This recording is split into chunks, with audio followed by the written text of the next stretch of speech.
স্বাগত। আশা করি সকলে ভালো আছেন, সুস্থ আছেন। ভালো থাকুন, সুস্থ থাকুন এই কামনা করে আজকে মহাভারত থেকে কয়েকটি টুকরো কাহিনী আপনাদের বলবো। চলুন শুরু করা যাক। প্রথমে বলি দ্রৌপদীর জন্ম রহস্যের কথা। দ্রৌপদী মহাভারতের অন্যতম গুরুত্বপূর্ণ চরিত্র। তার জন্ম সাধারণ মানুষের মতো গর্ভে হননি। দ্রৌপদীর পিতা ছিলেন পাঞ্চাল রাজ্যের রাজা দ্রুপদ। কৌরবদের আচার্য দ্রোণের সাথে দ্রুপদের শত্রুতা ছিল। দ্রোণ যখন দ্রুপদকে অপমান ও পরাজিত করেন, তখন দ্রুপদ প্রতিজ্ঞা করেন যে তিনি এমন একজন পুত্র লাভ করবেন যে দ্রোণকে হত্যা করবে। এই ইচ্ছা পূরণ করার জন্য রাজা দ্রুপদ কয়েকজন ঋষির সাহায্যে একটি বিশেষ অগ্নিযজ্ঞের আয়োজন করেন। এই যজ্ঞের আগুন থেকে প্রথমে ধৃষ্টদ্যম্ন নামে এক বলশালী পুত্র জন্মগ্রহণ করেন, যার ভাগ্যে দ্রোণের মৃত্যু লেখা ছিল। এরপর যজ্ঞের বেদি থেকে এক অপূর্ব সুন্দরী কন্যার আবির্ভাব ঘটে। তার চোখ ছিল পদ্ম ফুলের পাপড়ির মতো কালো এবং বড়, গায়ের রং ছিল শ্যামবর্ণ এবং চুল ছিল কোঁকড়ানো। এই কন্যাই হলেন দ্রৌপদী। যেহেতু তিনি রাজা দ্রুপদের কন্যা, তাই তার আরেক নাম পাঞ্চালী। এভাবেই দৈব পরিকল্পনা এবং একটি যজ্ঞের মাধ্যমে দ্রৌপদীর জন্ম হয়েছিল, যা কুরুক্ষেত্র যুদ্ধের একটি প্রধান কারণ হয়ে উঠেছিল। এবার বলবো পাণ্ডবদের অজ্ঞাতবাসের জন্য কয়েকটি কথা। দ্রৌপদীর বস্ত্রহরণের কাহিনী তো আমরা সবাই জানি, কিন্তু আপনি কি জানেন আর একবারও তাকে লাঞ্ছিত করার চেষ্টা করা হয়েছিল?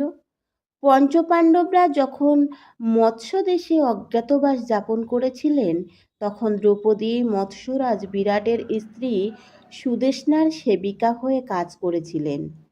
সুদেষ্ণার ভাই অর্থাৎ মৎস্যরাজ বিরাটের সম্বন্ধী ছিলেন কীচক।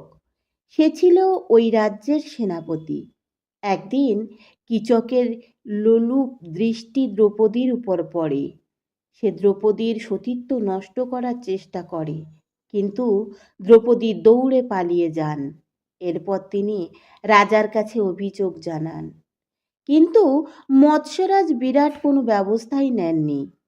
তাই বাধ্য হয়ে দ্রৌপদী একটি ফন্দি আঁটেন। তিনি কীচককে ভুলিয়ে ভালিয়ে নৃত্যশালায় নিয়ে আসেন। সেখানে লুকিয়েছিলেন ভীম। তিনি ঘাড় মটকে কীচককে হত্যা করেন। সে সময় অর্জুন সেখানে বসে ঢোলক বাজাচ্ছিলেন, যাতে বিলকের আর্তনাদ কেউ শুনতে না পায়। আমরা সবাই জানি ভগবান শ্রীকৃষ্ণ বাল্যকালে গোবর্ধন পর্বতকে তুলেছিলেন, কিন্তু কেন তুলেছিলেন এই গোবর্ধন পর্বতকে? চলুন জেনে নেওয়া যাক। দেবী সীতাকে উদ্ধারের জন্য ভগবান রামচন্দ্র সমুদ্রের উপর দিয়ে লঙ্কা পর্যন্ত এক বিশাল সেতু তৈরি করেছিলেন। পাথর ও পর্বত সংগ্রহ কাজের দায়িত্ব পেলেন পবনপুত্র হনুমান। একসময় তিনি দ্রোণাচল পর্বতের পুত্র গোবর্ধন পর্বতকে দেখতে পান। গোবর্ধন নিজেই আনন্দে বললেন, আমাকেও নাও প্রভুর সেবায়। হনুমান খুশি মনে গোবর্ধনকে নিয়ে উড়াল দিলেন লঙ্কার দিকে। পথে খবর এলো রাম সেতু তৈরি শেষ। অতিরিক্ত পর্বতের আর দরকার নেই।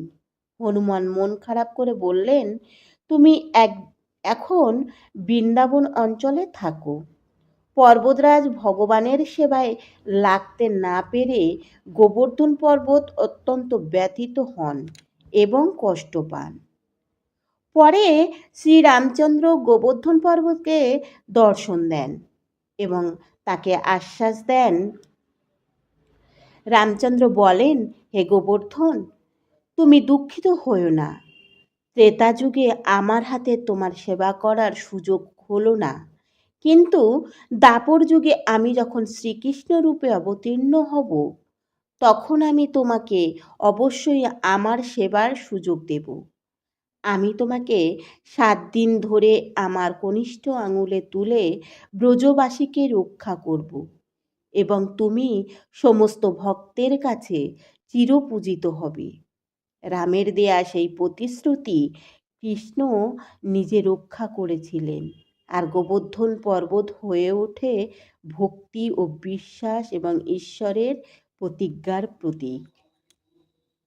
এরপর বলবো দ্রোণাচার্যের মৃত্যু রহস্য, এক মহাকৌশলের গল্প। চলুন শোনা যাক। মহাভারতের কুরুক্ষেত্র যুদ্ধে দ্রোণাচার্য ছিলেন এক অজেয় যোদ্ধা।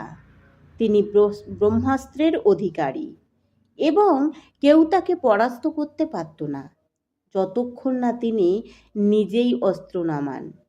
যুদ্ধ দীর্ঘায়িত হচ্ছিল। তখন শ্রীকৃষ্ণ এক বুদ্ধিমত্তাপূর্ণ পরিকল্পনা করেন। ভীম গর্জে ওঠেন, অশ্বত্থামা নিহত। দ্রোণ ছিলেন অশ্বত্থামার পিতা। তিনি শোনা মাত্রই স্তব্ধ হয়ে যান। তাই তিনি যুধিষ্ঠিরের কাছে যান, কারণ যুধিষ্ঠির কখনো অসত্য বলেন না। কৃষ্ণ ইঙ্গিত দেন, সত্য বলো, কিন্তু এমনভাবে যে শত্রুর হৃদয়ে আঘাত হবে। তখন যুধিষ্ঠির বললেন, অশ্বত্থামা মৃত, কিন্তু হয়তো হাতিটি। শেষ কথাটি তিনি এত আস্তে বললেন যে দ্রোণ শোনেননি।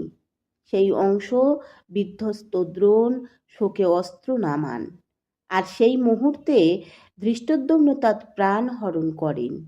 এই ঘটনার মধ্যেই লুকিয়ে আছে এক কঠিন সত্য।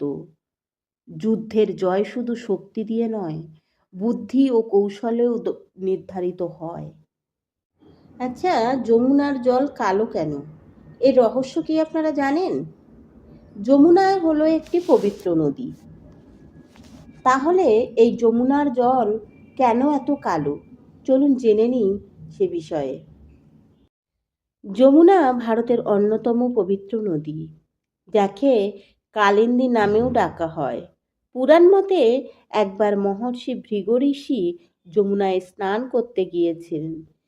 গিয়ে দেখেন নদীর তীরে চলছে অশুচি আচরণ ও অনৈতিক কাজ। এই দৃশ্য দেখে ঋষি ক্রোধান্বিত হয়ে অভিশাপ দেন, যমুনার জল আর কখনো স্বচ্ছ থাকবে না, থাকবে চিরকাল কালো। কিছু ধর্মগ্রন্থে বলা হয় যমুনা ছিলেন যমরাজের বোন, যিনি ভক্তদের পাপ ধুয়ে দেন। তাই তার জলের কালো রঙের প্রতীক পাপ শোষণের শুদ্ধতা। আর অভিশাপের মধ্যেই করুণার শক্তি। বৈজ্ঞানিক দৃষ্টিতেও যমুনার জলের রঙের ব্যাখ্যা আছে।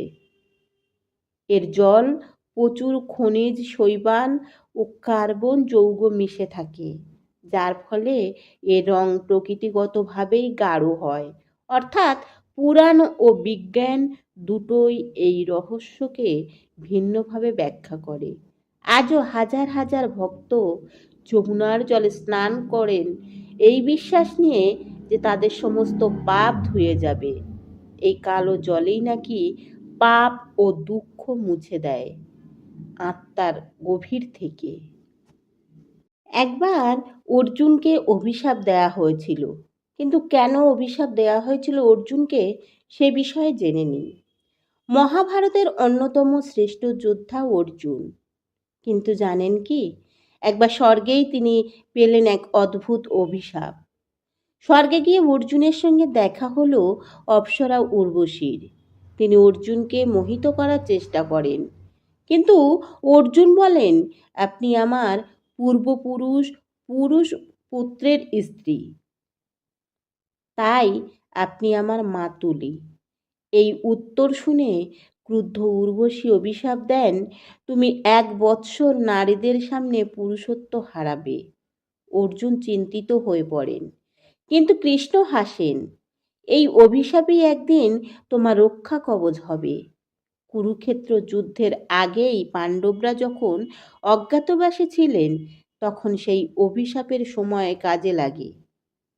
অর্জুন তখন বিহন্নলা নামে নপুংসক রূপে বিরাটনগরে গোপনে বসবাস করেন। আর রাজকন্যা উত্তরার নিত্য শিক্ষক হিসাবে থাকেন।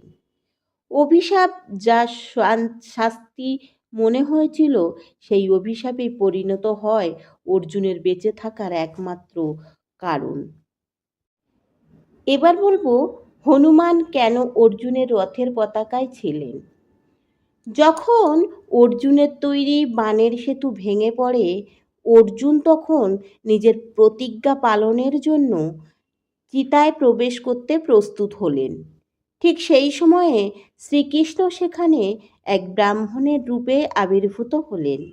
শ্রীকৃষ্ণ অর্জুনকে আরেকবার সেতু তৈরি করতে বললেন। একবার অর্জুন দ্বিতীয়বারের মতো বাণের সেতু নির্মাণ করলেন এবং হনুমানও তার বিশাল রূপ ধারণ করলেন এবং সেতুর উপর ঝাঁপিয়ে পড়লেন। কিন্তু সেতুটি আর ভাঙল না। হনুমান বিস্মিত হলেন এবং দেখলেন সেই সেতুর নিচে ব্রাহ্মণ রূপে শ্রীকৃষ্ণ স্বয়ং সেতুটিকে নিজের পৃষ্ঠে ধারণ করে আছেন। হনুমান ও অর্জুন উভয়ে শ্রীকৃষ্ণের চরণে লুটিয়ে পড়লেন। শ্রীকৃষ্ণ তখন অর্জুনের অহংকার ভাঙার জন্য হনুমানকে ধন্যবাদ জানায় এবং হনুমানকে কুরুক্ষেত্র যুদ্ধে অর্জুনের রথের ধ্বজায় অবস্থান করতে বলেন, রথটিকে রক্ষা করার নির্দেশ দেন। এই ঘটনার পরেই কুরুক্ষেত্র যুদ্ধে অর্জুনের রথের ধ্বজায় হনুমানকে দেখা যায়। হনুমানের উপস্থিতির কারণেই অর্জুনের রথ শত আঘাত সহ্য করেও অটুট ছিল। যুদ্ধ শেষে হনুমান ধ্বজা থেকে নেমে এলেই রথটি তৎক্ষণাৎ পুড়ে ছাই হয়ে গিয়েছিল, যা রথের উপর পতিত হওয়া দিব্যাস্ত্রের সম্মিলিত প্রভাবকে সূচিত করে।